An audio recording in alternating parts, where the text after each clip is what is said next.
தாய்மார்களே, பெரியோர்களே, ஒரு உத்தரவாதத்தை கொடுத்து நான் என்னோடய பேச்சை தொடங்குறேன். மிக சுருக்கமாக என்னுடைய பேச்சு இருக்கும். ஏன்னா விரிவான விஷயங்கள் அவங்க பேசிட்டாங்க. ஒவ்வொரு கொட்டை குறித்துமே தனித்தனியாக பேசிட்டதுனால நமது தமிழ் இலக்கியம் வந்து கூறியது குரல் பெரும் குற்றம் நம்ம சொல்லியிருக்கு. அதனால் நான் சில விஷயங்களை அவங்க குறித்து வைத்ததெல்லாம் நான் எடுத்துடுறேன். ஒரு சில விஷயங்கள் மட்டும் நான் சொல்ல நினைக்கிறேன்.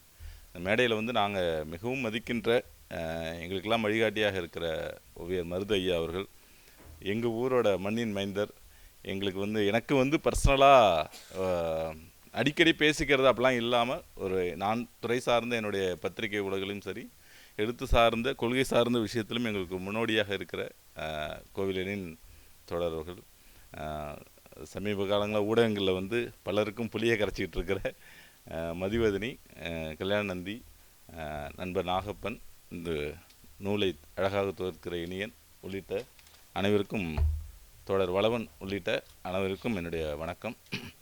பார்வையாளர்கள் இவ்வளோ பேர் வந்திருக்கிறது எனக்கு வந்து ரொம்ப மகிழ்ச்சியாக இருக்குது. ரொம்ப நாள் கழித்து ஒரு நூல் அறிமுக கூட்டத்துக்கு இவ்வளோ பேர் வந்திருக்கீங்கிறது வந்து ரொம்ப நெகிழ்ச்சியாக இருக்குது. நிறைய விஷயங்கள் வந்து அரசியல் தளத்திலையும் சமூக செயற்பாடு தளத்திலையும் தனி மனித அனுபவங்களாகவும் நிறைய விஷயங்கள் இந்த நூலை பற்றி உங்களுக்கு பகிர்ந்து கொள்ள போகிறாங்க. நான் ஒரே ஒரு தகவலை மட்டும், ஒரே ஒரு இடத்தை மட்டும் சொல்லிட்டு விடைபெறணும்னு நினைக்கிறேன். எழுத்து சார்ந்து இந்த நூலுக்கான இடம் என்ன, இலக்கிய தளத்தில் இந்த நூலுக்கான இடம் என்ன அப்படிங்கிறது வந்து மற்றவர்கள் பேச மாட்டாங்க நான் நம்பி அந்த தலைப்பை நான் எடுத்துக்கிறேன். ஏன்னா கலை என்பது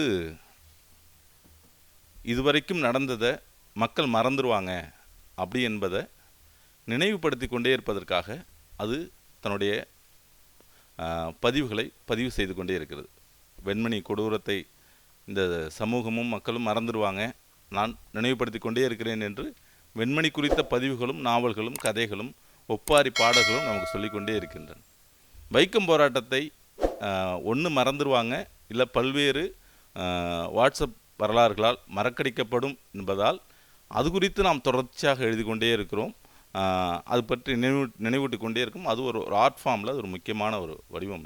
இது ஒரு ஆர்ட் வந்து இந்த வேலையை செய்வதைப் போலவே எதிர்காலத்தை நோக்கி அது ஒரு கணிக்கிற வேலையும் ஒரு கலை செய்து கொண்டே இருக்கிறது.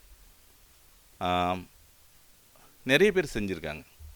ஒரு எதிர்காலத்தை கணிப்பது என்பது வந்து பெரியார் வந்து ஒரு விஷயத்தை சொன்னார். எதிர்காலத்தில் வருங்காலத்தில் இதெல்லாம் நடக்கும். அவர் செல்பேசியை பற்றி சொல்லியிருக்கிறதாகட்டும், வானொலியை பற்றி சொல்லியிருக்கிறதாகட்டும், இதெல்லாம் வந்து அவர் சொல்லிகிட்டே இருக்கார். இன்னொரு குரூப்பும் செஞ்சுக்கிட்டே இருக்குது, எதிர்காலத்தை சொல்லிகிட்டே இருக்காங்க. அவர் ஜோசியக்காரர்கள்.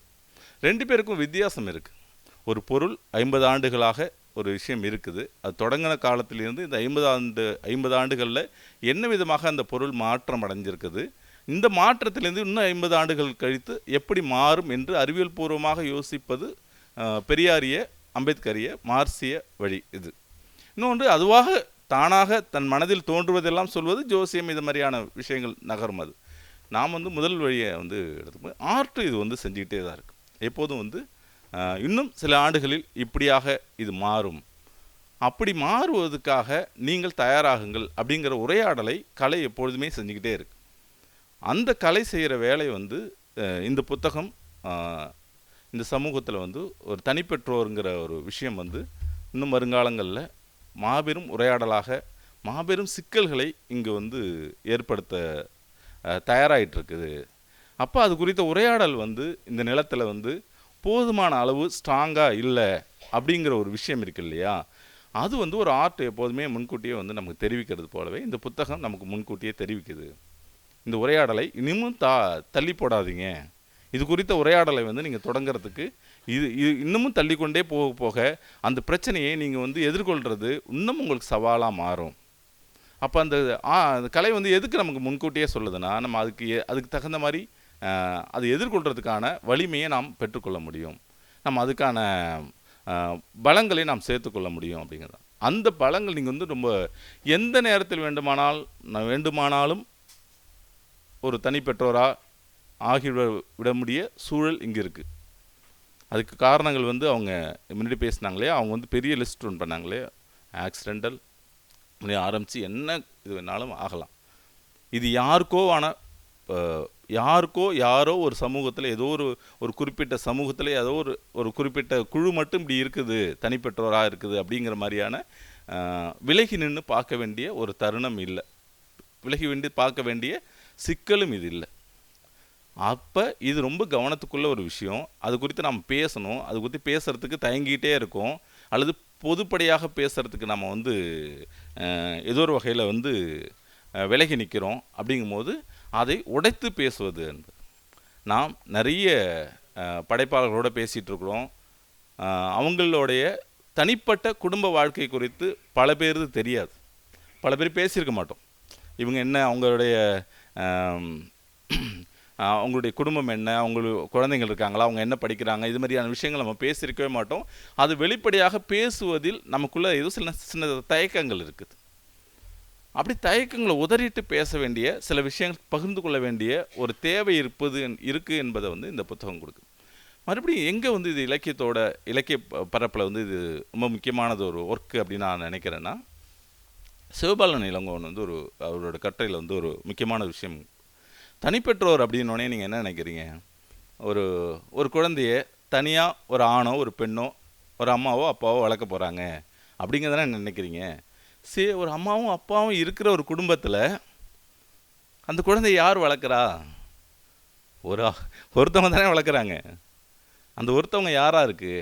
அப்போ நீங்கள் குடும்பத்துக்குள்ளாரே ஒரு தனிப்பெற்றோராக இருக்க வேண்டிய ஒரு மனநிலையை ஒரு பெண்ணுக்கு இந்த சமூகம் கொடுத்துக்கிட்டே இருக்குது. இந்த இடம் ரொம்ப ரொம்ப ரொம்ப முக்கியமான, இந்த புத்தகத்தில் நான் ரொம்ப அடிக்கோட்டிட்டு வச்சிருந்த ஒரு ரொம்ப முக்கியமான வரி. இது எங்கே வருது? இது எங்கே நம்மளோட இலக்கியங்களில் இருக்கா? நீங்கள் யூமாவாசியோட ரத்த உறவுன்னு ஒரு அற்புதமான நாவல் ஒன்று இருக்குது. அந்த நாவலில் ஒரு அப்பா இருப்பார், அவங்களுக்கு பசங்களாம் இருப்பாங்க, சின்ன பையன் தம்பி கதாபாத்திரம்லாம் இருக்கும். அவங்க அப்பா கருணையே இல்லாமல் அந்த குழந்தைங்களை அடிப்பார். ஒரு நாள் ஒரு இரவாயிடும், அப்பா காணும்னு சொல்லி அவங்க வீடே பதறிட்டு இருக்கும்.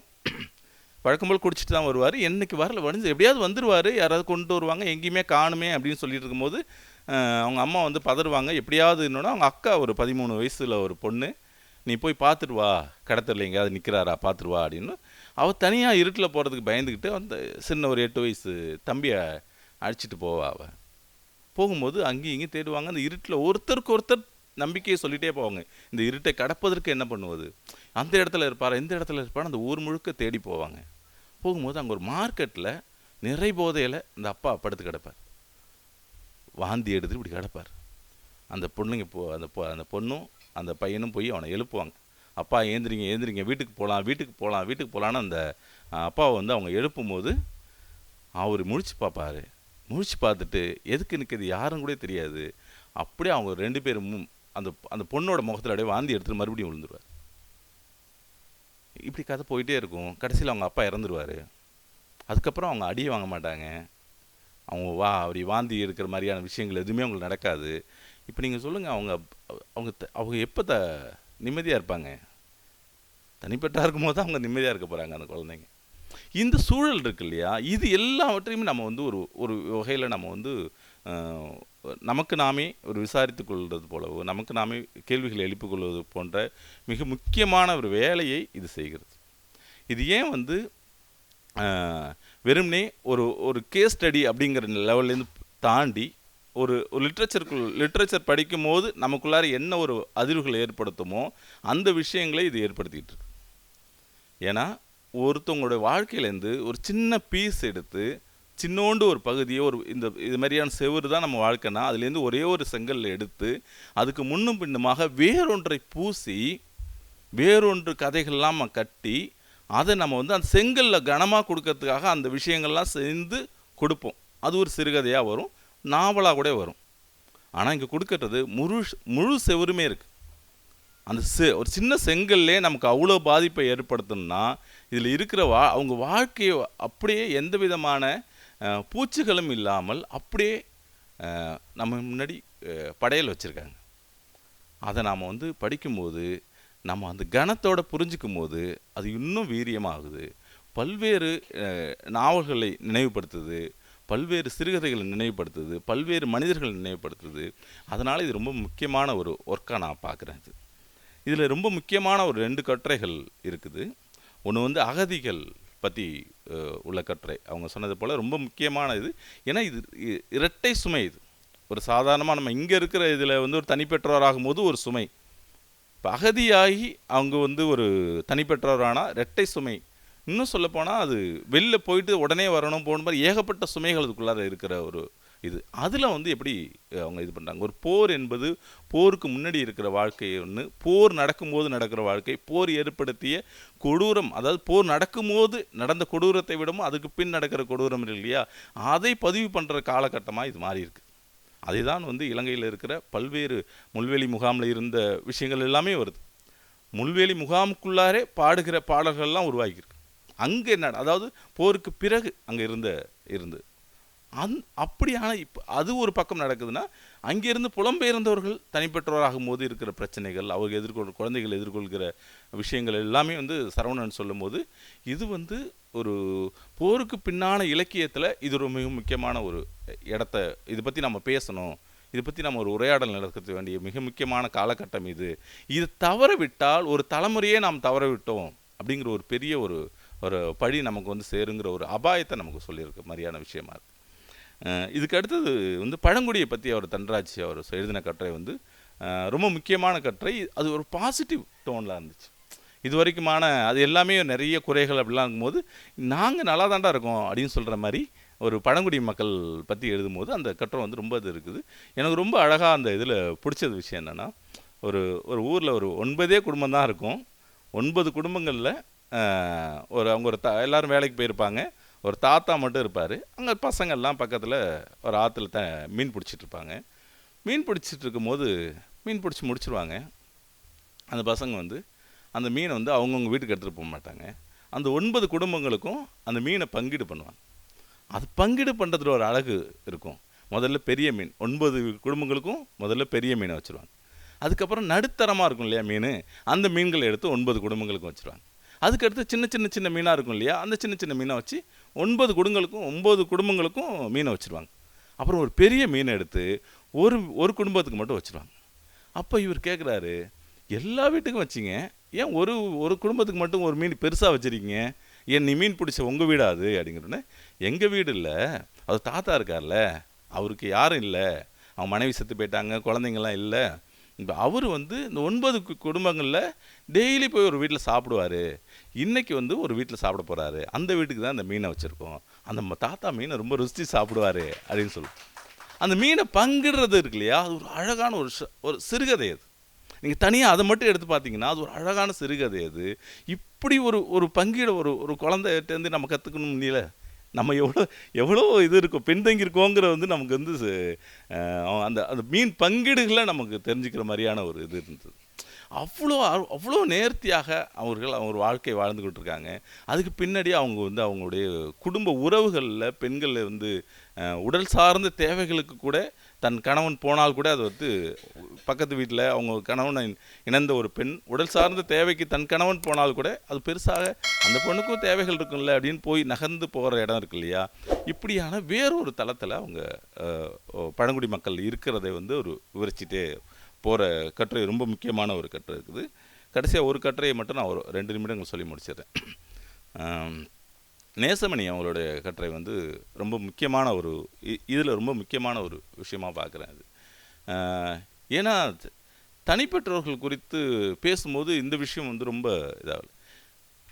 தனிப்பெற்றோர் ஆகிட்டாங்க அவங்க, ஏதோ ஒரு சூழலில் அவங்க வந்து கணவர் இறந்த பிறகு தனியாக 2 பெண் குழந்தைகள் வச்சு வளர்க்க வேண்டிய ஒரு சூழல், அப்படி ஆயிடுறாங்க. அப்படி வளர்ந்துக்கிட்டே தான் இருக்கா, குழந்தைங்களும் பெரிய அளவுக்கு வளர்ந்துகிட்டே தான் இருக்காங்க. அவங்களுக்கு குழந்தைங்க திருமணம் பண்ணி கொடுக்குற அளவுக்கான பெரிய குழந்தைங்க வளர்ந்துறாங்க. அது வரைக்கும் அவங்க சொல்கிறாங்க, நான் சுயசாதி பற்றோடு இருந்தேன், என் குழந்தைங்களுக்கு வந்து மாப்பிள்ளை பார்க்குறதெல்லாம் இதெல்லாம் வந்து அவங்களுடைய உதவிலாம் கிடைக்கும்னு நினச்சிட்டு இருந்தேன். ஒரு கட்டத்தில் வந்து எல்லாவற்றையும் வந்து அது நிறைவேற்றாது அப்படிங்கிற ஏதோ ஒரு கட்டத்தில் அவங்க வந்து அதுலேயும் வெளில வந்து சாதி மறுக்கிறதுக்கு இது ஒரு பெரிய ஒரு டூலாக இருந்திருக்குது. அது ரொம்ப பாசிட்டிவான விஷயமா இருந்துச்சு. அவங்க வந்து அதுலேருந்து அவங்க வெளில வந்தது, அதை வந்து நம்மளோட பகிர்ந்துக்கிறது இருக்கு இல்லையா. அப்படி தான் வந்து ஒரு இடத்த கடந்து வந்தேங்கிற சொல்கிறதுக்கு இருக்கு இல்லையா, அது கிட்டத்தட்ட அது வந்து ஒரு நிர்வாணமாக நிற்பதற்கான இணையான ஒரு விஷயம். என்ன இப்போ இப்படி நாம் இந்த இடத்துல எழுதின ஒரு என்னுடைய வாழ்க்கையை நான் எழுதிட்டு இங்கே உட்காந்தேன்னா அது வந்து என்னை பற்றி உங்களுக்கு எல்லாமும் தெரியும். அந்த வாழ்க்கை உங்களுக்கு வந்து வேறு மாதிரியான சூழலேருந்து நீங்கள் அதை புரிஞ்சிட்டிங்கன்னா ஒரு நமுட்டு சிரிப்போடு நீங்கள் என்னை கடந்து போவீங்க. சில பேர் கட்டி பிடிச்சி எனக்கு ஆறுதலை கொடுக்கலாம். நீங்கள் இன்னொரு சொல்ல கேலி செய்யலாம், வெளியில் போய் சிரிக்கலாம். அந்த வாழ்க்கையை எதையாவது சொல்லி ஃபேஸ்புக்கில் ஏதோ ஒன்று எழுதலாம். இது எல்லாத்துக்கும் தயாராகிட்டு நான் என் வாழ்க்கையை எழுதுறேன்னு சொல்லி ஒரு வந்திருக்காங்க இல்லையா, அவங்கள வந்து நம்ம வந்து வரவேற்கணும். பல விஷயங்கள் நமக்கு வந்து முன்னோடியாக இருக்கிறாங்கன்னு சொல்லுவோம். இதில் தன்னுடைய வாழ்க்கையை துளியும் அரிதாரம் பூசிக்கொள்ளாமல் நமக்கு பகிர்ந்து அவங்களுமே நமக்கு ஒரு முன்னோடிகள் தான். அதில் வந்து உங்கள்கிட்ட நீங்கள் என்ன எடுக்கிறீங்களோ அது எல்லாமே நமக்கு லைஃப்பில் வேறு ஏதோ ஒரு வகையில் வேறு பக்கம் தாண்டிக்கிட்டே இருக்கிற விஷயம். தவமுதல்வன் எழுதின அந்த தேயிலை தோட்ட தொழிலாளர்கள் பற்றியான தனிப்பட்டோர் இருக்கு இல்லையா, அது ரொம்ப ரொம்ப ரொம்ப முக்கியமான ஒரு கட்டுரைகள். எல்லா கட்டுரைகளுமே அப்படி தான் சொல்லலாம். ஆனாலும் அது வந்து ரொம்ப அது நம்ம பார்க்காத ஒரு ஏரியா. நம்ம பல பேரும், அதாவது பெரும்பகுதி தமிழ்நாட்டில் இருக்கிற பெரும்பகுதி பார்க்காத ஒரு ஏரியா அது. நமக்கு வந்து ஒரு மலை இதனோடனே நம்ம வந்து ஊட்டினோடனே நமக்கு வந்து ஏதாவது இந்த குழு பிரதேசங்கள் மகிழ்ச்சியான எண்ணங்கள் தான் வரும். ஆனால் அதுக்கு பின்னாடி இருக்கிறது நீங்கள் அந்த தேயிலை தோட்டத்துக்குள்ளார போய் பார்த்தவங்களுக்கு தெரியும். நீங்கள் ஒரு அரை மணி நேரம் நடந்து போயிட்டீங்கன்னா 2 அட்டைப்பூச்சி காலில் ஏறிடும். அங்கே பொழுதன்னைக்கு வேலை செய்கிறவங்களுடைய நிலைமை எப்படி இருக்கும், அவர்கள் குழந்தையோடு அங்கே போக வேண்டிய சூழல் இருந்துச்சுன்னா அது என்ன ஆகும் அப்படிங்கிற ஒரு பெரிய ஒரு கேள்விகளை அவர் தூக்கி நம்ம முன்னாடி விதைச்சிருக்கிறாரு. இன்னும் நிறைய விஷயங்கள் இது குறித்து பேசலாம். அதனால் எல்லாற்றுக்கும் மேலாக நீங்கள் புத்தகத்தை வாசிப்பது தான் அதுக்கு சரியாக இருக்கும் நான் நம்புகிறேன். இதை வந்து இனியன் வந்து பல்வேறு வேலைகள் செஞ்சுக்கிட்டே இருக்கான், உங்களுக்கு தெரியும். எல்லாருமே இனியன் நண்பர்கள் தான். இந்த விஷயம் வந்து எடுத்து பேசணும் அப்படின்னு சொல்லும் போது ரொம்ப ரொம்ப ஆச்சரியமாக இருந்துச்சு. ஏன்னா இதை பற்றி நம்ம வந்து அதிகமான உரையாடல் நிகழ்த்தவே இல்லை. அங்கே ஒன்று இங்கே ஒன்றுமா இருந்ததை தவிர வேறு எங்கும் நிகழ்த்தலை. இது ஒரே ஒரு கருத்தரங்கமாக நடத்தி முடிக்காமல் கிட்டத்தட்ட ஓராண்டுகளுக்கு மேலாக தொடர்ச்சியாக மாதந்தோறும் அதை வந்து உரையாடல் நடத்தி அதை எழுதி அதை வந்து இவ்வளோ அவங்கள்ட்ட கொடுத்து அவங்கள சரி பார்க்க வச்சுங்கிறது ஒரு பெரிய வேலை. ஒரு ஒரு ஒரு பல்கலைக்கழகத்தில் ஒரு டிபார்ட்மெண்ட்டு இதுக்காக ஒரு செய்கிற வேண்டிய மாதிரியான அப்படியான முக்கியமான வேலை, ஒரு சமூக வேலையை தன் தோள் மேல் போட்டு செய்தது வந்து நம்முடைய பாராட்டுகளை வந்து அவருக்கு கண்டிப்பாக கொடுக்கணும். உங்கள் சார்பாக என்னுடைய பாராட்டுகளை தெரிவிச்சுக்கிறேன். வந்திருந்த அனைவருக்கும் நன்றி. இவ்வளோ நேரம் கேட்டதுக்கு என்னுடைய நன்றியை தெரிவித்து விடைபெறுகிறேன். நன்றி.